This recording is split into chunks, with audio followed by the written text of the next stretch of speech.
The Spin-off Podcast Network.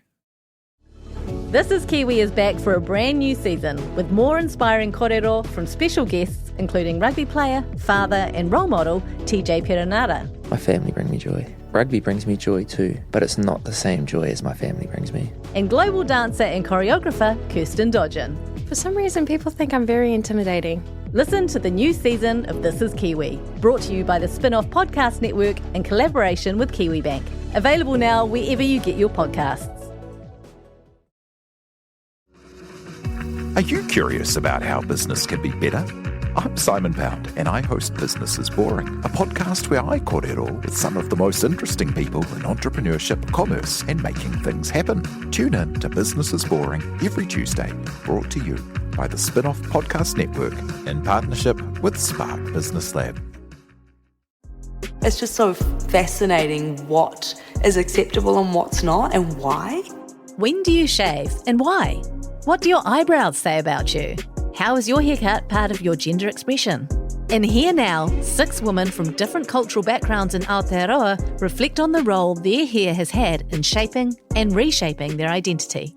Watch this new series on the Spin-off today, made with the support of NZ On Air. What does it feel like?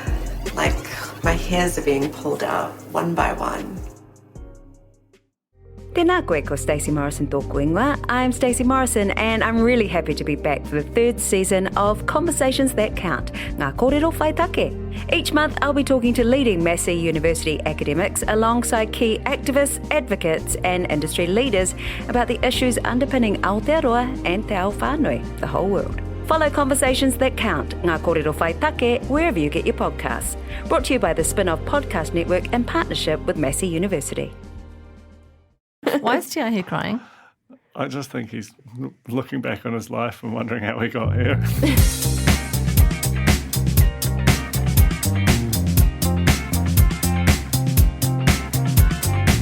Kia ora, it's blow tick time. Now, what were you going for there? I wanted to do something different. Yeah. Yeah, no, I mean, love the idea. Oh, execution was terrible? Well, it was different. Yeah. Yeah. It was sort of Susie Cato after dark. Yeah. That's what I was going for. Wow. That's the first time for that sentence, I reckon, anywhere in the world. Amazing. True. Making Yeah. history again on the Real Pod. This is your reality TV recap podcast. My name's Jane Yang, joined by Duncan Grieve and Alex Casey. Kia ora. Kia ora, Jane. Morena Jane. And, is it still? We've been podcasting for a long time. It is still morning, only just. Hi there, Tia here. Ahoy. How are you doing? Because I hear has been recording podcasts. It's now nearly midday and he's been going since like pre-9. I'm doing great. I'm ready for a cheese toasty, but Yum. From down at Homemade. Chris Mack's no, shop. I bring my own ingredients and I make my cheese toasties in the That's kitchen. why he's the best. Yeah. Yeah. He's, also, BYO toasting. he's also like, it's a thing. It's a whole thing because I interrupted you on your toasty making yesterday, didn't I? Yeah. And I was like, oh, go ahead and make your toasty and I'll just talk to you while you're doing it. And you said, no, it's a whole thing. It's involved. You're dealing with like a really hot plate and you need to keep looking while you're cooking. Have you tried sprinkling a little cheese on the outside of the bread? Not on the outside. Hot tip. That's, Ooh, I like a that. Jamie Oliver trick, and it goes really Yummy. crunchy and Oh, okay. delish. So Okay. give that a hoon. Sweet. Mayo on the outside. Yeah, that's It's a common. Simon Day thing. But you could do mayo and then cheese. And then cheese. mayo in place of the butter, and then some cheese on top of the mayo. This is exciting. This is calorific. It actually, honestly, is better than what Ryan could do. It seems like something that they would eat in the crew mess. I think it seems like something that Ryan would serve up, but probably Yeah, without true. the nice added bits, you know? Probably just as... No flowers, no wow factor. No, just chuck it on a bloody 3-tiered plate and away you go. You got yourself high tea. Anyway, let's talk about Below Deck, episode 13, 99 Problems and Thalassa Ain't One. And my prophecy of eventually coming true. This is a True. great episode, I have to say. We start off with Benny not leaving the boat, as we predicted last week. It's got a verbal warning, promises to pull finger. Cap says, you guys just have to work together. You've promised 100%. You've promised 100%. This is Benny and Jamie. And they immediately cut to Jamie complaining that the captain's not backing him. And, yeah, he's done a handshake, said he'd give 100% and then had a whinge about it. That's Jamie. It's very unsurprising. In international news, Paulina's hanging out with Eric. Oh, for God's sake. What? Paulina. Not Paulina and Hans. It's Paulina, her real name, and Eric Hans, not his real name. Mahik. Magda's boyfriend and best friend. See. That hasn't gone down that well with Magda. I have to say. No. She did like a revenge when they went out and she was like, I look really hot tonight. Sent him a photo. It's like, I don't know. I feel like he's getting on with Pauline. Do you? Where there's smoke, there's Paulina. But is there smoke? Yeah, he keeps sending her digital smoke. He keeps sending her photos of himself with other people. I don't know. Then word of the day, bitch. Hi, bitch. So Jamie's reaction to this is so funny. It's so funny. Why is it's so funny? The flashback. So the first time that Jamie was called a bitch was Brittini. when he famously misunderstood the Beatles as Colby Calais, and she said, "It's the Beatles, bitch," at the bar. Furious. Yeah. Hated that. And then, what was the second one? Aisha said, "Hi, Yo, bitch. bitch." Yo, bitch. Hated that. Yeah. He hates these bitches, calling him bitches, as he said. It's really amazing. These stupid bitches. And that's 3 chicks I've told not to call me a bitch. It's just extraordinary. Amazing. And then the captain gets thrown into a spin because he's trying to be like, equal rights. It goes both ways. You can't call him a bitch if you don't want to be called a bitch. The thing is, look, I understand that there's certainly an element of intention versus effect, but we know that when someone goes, yo, bitch, like that's not saying you're a bitch. But even taking bitch as an insult is kind of like acknowledging the sexist nature of the word. Do you know what I mean? Like it kind of makes Jamie sexist by going, I'm nobody's bitch. Jamie sexist? No. And like, especially when he then uses the word bitch to describe. To describe actually call them stupid bitches. It's also. Jesus. I mean, I'm aware that I might be wandering on to some thin ice here, just off the Thalassa, but I feel like the word bitch is like one of the last remaining words that can be deployed contextually in ways that are like really fun and lovely, and people don't seem to get like super mad about the gendered connotations of it unless it is deployed in a really specific way, i.e. the way that Jamie deployed it. But the way that Aisha and Brittini were was like in the most kind of lovely joshing, it's got heaps of tone, like you can just have some fun with that word, and they were having fun with it. And he both managed to like ripple the fun out of it on that side and then use it in the bad way. Like, come on, Jamie, like just give us one. Yeah, and they said that too. They were like, it's like basically like your bitches are your crew kind of thing. And may I remind you, it's the OC. Welcome to the OC, bitch. One of the great One of the greatest lines of all Brittany time. bitch, you know? Oh, Yeah. Yeah, really good. What? Really good. Really good. It's not. My bad. I don't know why I was going with that. It's pretty, yeah, look, those were, yeah. And also, I mean, at the risk of, I mean, I know he's interpreting it as being them calling him a little bitch, which is incorrect. They're just like, yo, but he kind of is being that version of it a little bit, you know? And when they were laughing about that privately, Brittini was like crying. She got told off by the captain. And they were both crying and laughing. And then they were just like, he's being a bitch. And then they like donked heads together. And I was like, these idiots, I love them. Yeah. Yeah, that's just a beautiful scene of mateship. Yeah. There was a really lovely moment where we got to learn a little bit about the Bradbury compound. What the fuck is that? It's Culver's like family ranch, holiday home. Compound isn't a nice word, is it? No, it can be. Can it? Yeah. Oh, okay. It feels like, I feel like the Bradburys get together once a year by the lake. You know, it feels something rich. It feels rich to have a compound. by the lake, and it's an extended family kind of jointly owned, beautiful lake house, like something like you'd see on Meet the Fockers or something, you know. That really speaks to That's the sort of amazing. cultural milieu in which this podcast operates. Meet the Fockers. Okay, then the proposal. And that's Sandra like Bullock is that and the Ryan sequel? Reynolds. Like what number in the Focker verse is that? Like, It's the sequel. wow. What's the first one then? Meet the parent. Parents. Oh, Wow. That's a relevant cultural touchstone. I back that. thank you, I Tia. know, but it was really real pie. Okay, anyway, this is what I feel like the Bradbury compound is. You couldn't possibly be more wholesome. They have the same games that they play every year. I've created a whole universe out of this like 4-second bit of television. And he talked about like taking girlfriends back there and they kind of like freak out.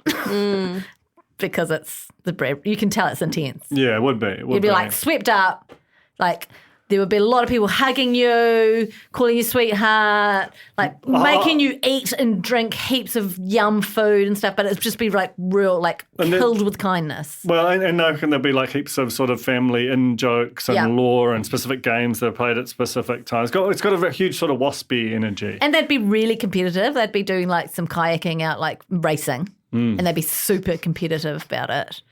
All in the name of good fun. Tug of war. Everything. Everything. Tug of war, clip that. Do you think Culver has the same role within the Bradburys Yes. as entertainment officer? Or do you think he distributes the mullets to the compound? Oh, actually, that might be a big brother or older cousin or thing. big dad? And then he gets that to the that is big dad energy. And then he brings that to the boat. He's like, this is what I can bring. I learned it from my dad. Yeah, true. Yeah. Ryan learned how to make pizza and Culver learned how to distribute mullets. I don't know if Ryan did learn how to make pizza. That's true. He did make a lovely cheese platter that no one ate. I didn't see that. Yeah, it was yum looking. Did he put flowers on it? Was it? Yeah. And then the kid Jason was was begging him for a single garnish. yeah. Magda, I mean, this is all about Magda and her boyfriend, isn't it, this episode, really, in a lot of ways, apart from Jamie being a bitch in the cool way. Magda wants to put Eric Maciek in the washing machine and she wants to vacuum up Paulina. She also doesn't know where on earth on the boat you might find frozen strawberries. Where would she find those? It's hard. It's hard. That's crazy. I don't know where to. Probably the freezer. The hold? Ryan served up some tacos. Tacos 3 ways. Which they did ask for. Yep. But they're too spicy. Much too spicy. I'm quite a fan of spicy. I want to know what too spicy is for these people. They did show him going to town on a mandolin with a chili. Like a lot of that on one of them. And then the chocolate fountain, of course. The chocolate fountain. To wash it all down. What a bizarre dessert to opt for. Just some They strawberries. requested it, yeah. But I feel like that's just, you're just going, how can I possibly Make it difficult? Well, just this is going to be so expensive, this thing. What's a completely outlandish thing that I couldn't possibly justify anywhere else that I can kind of just throw into the... Yeah, but it was the chocolate fountain that they got was like the equivalent of a popcorn making machine or a home slushy machine or something. Did have Kmart vibes. Yeah. Very much so. Use it once. Yeah, again. Minute on the lips, forever in the attic kind of vibe. We need the provisionists to That's a show. throwback to a different podcast. That's out tomorrow? No, last week. No, last week. Oh, they're all last laughing. Thursday. Oh, it's great. It's a great time. The guests described the food as fucking horrible. Oh, I love that. And then the captain's like, Cap to the rescue. Cut up some cucumber. Cut up some cucumber. Quickly. I want a supercut of people insulting Ryan's food. I would watch that. That would be like ASMR, nice, happy place for me. Choose a Panasonic OLED for the best viewing experience, whether it's watching your favourite movies, sports, or gaming. Panasonic's new range of OLEDs deliver millions of self-lit pixels specifically designed to deliver industry-leading picture quality. Tuned in Hollywood, for Hollywood, by Hollywood. Panasonic OLED TVs, the best way to watch. At Zed, we're all about moving with the times. And now it's time to be part of the climate change solution and move on from fossil fuels. As a company providing fuel to people all over the country, we also know we have a real opportunity to lead that change. We're committed to keeping Aotearoa moving by providing the right energy for everyone. We believe that innovation in fuel and how it's used can make a huge difference to our planet. Find out more at z.co.nz. Kia ora, I'm Simon Pound, and I host Business is Boring, a podcast that reckons it's anything but. Join me each week as I chat with some of the most interesting and inspirational players in the Aotearoa business scene and learn what it takes to make it happen, from accidental entrepreneurs to the brains behind some of the country's biggest brands. If you're into business or want to be, then make sure you follow Business is Boring wherever you get your podcasts. Brought to you by the Spin-Off Podcast Network in partnership with SparkLab.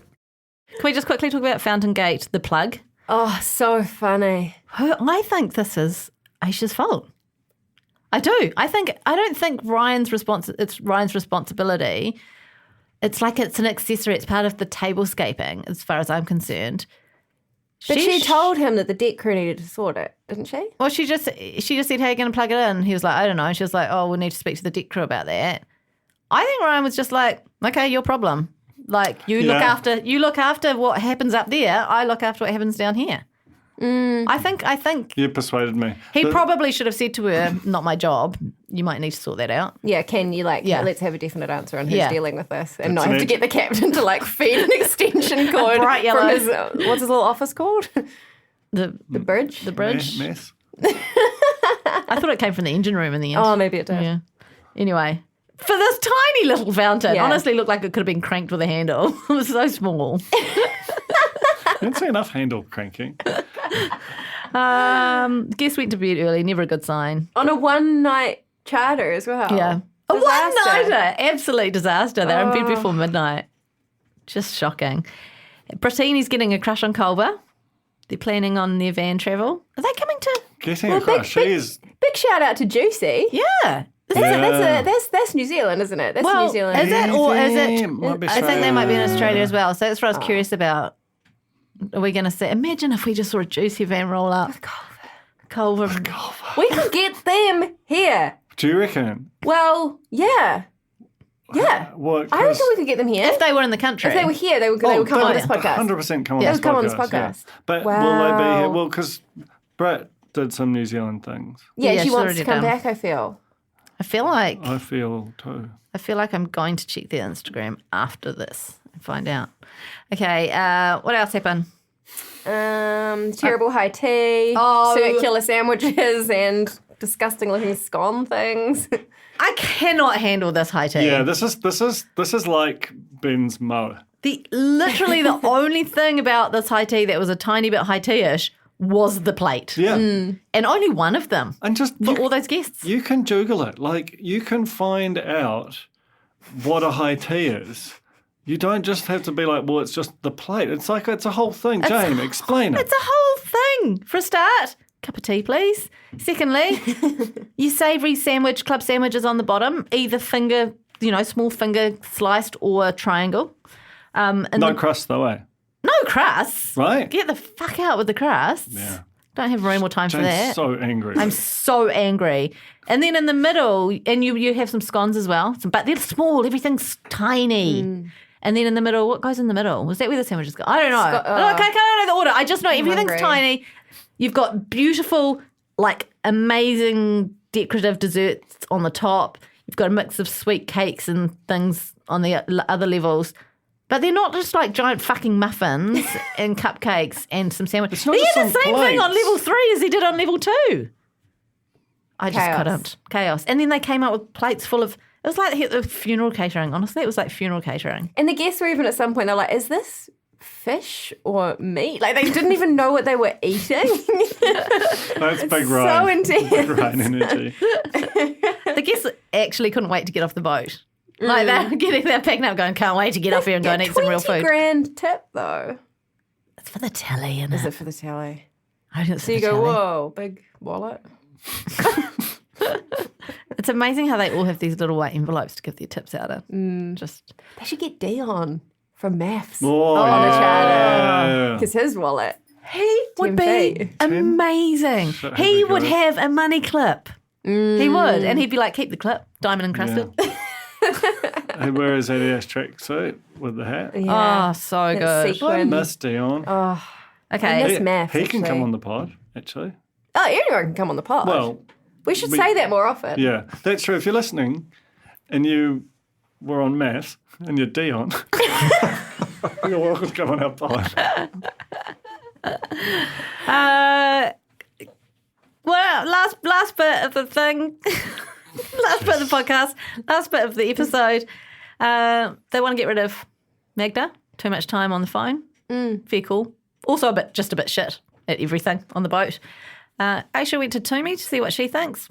Probably not the best boss move. Just make your own decisions, girl. No, I think it's good to consult widely. Okay. You want to have the whole team on your True. team. Anyway, if Captain goes ahead and fires Magda in a very Jason kind of way, like he does the thing, the speech that he's built up to do, just gets straight to the point. Great, does it, and then afterwards he's like, and if you ever need any work, I will recommend. And it gets all like, he's like, but he didn't finish the sentence. Really, he's just like, if you ever need anything, if you find yourself back in the industry and want some but she seemed to be pretty happy with it. She was like, hee hee. Yeah, I think, but that's the other thing. Captain was quickly like, oh, you get to go home and see your man. And suddenly Magda was like, oh, this is good. Murder Pauline. I'm going to make a little visit to Paulina. And then we leave with Captain texting. We can only assume it's Carly. No, it was Captain Steve. Oh, it was Captain Steve. Yeah. About a chefy. About another chef. Yeah. He's on a rampage. Also, is there like one charter left? There's we're up to episode 14 and there are 13, so there's four more episodes. Okay. Probably that's three probably charters. Two charters.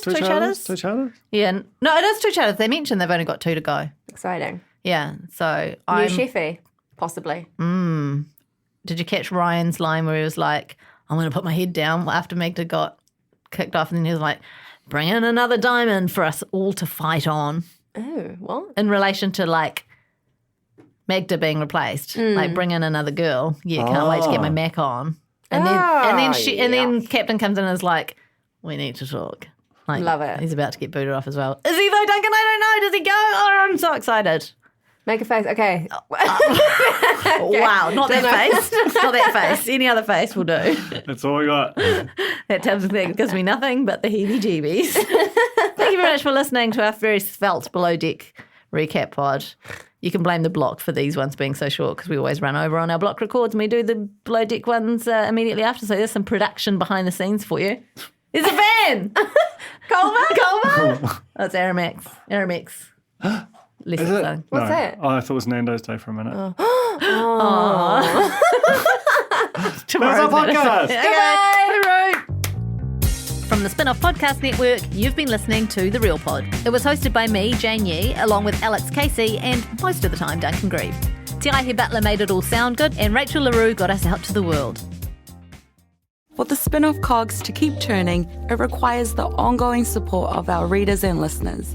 Every contribution, however big or small, truly makes a difference and is used exclusively to fund our content, which includes our podcasts. If you're able, please donate today to secure our future at www.thespinoff.co.nz/members. Do you find it hard staying optimistic with all the financial news in the media? I'm Bernard Hickey, and on my podcast, When the Facts Change, I'm here to help you navigate the ever-changing landscape of economics in Aotearoa. So join the conversation every Friday on When the Facts Change, brought to you by the Spin-Off Podcast Network in partnership with KiwiBet. Kia ora e te iwi, Te Aihe Butler here, podcast manager at The Spin-Off.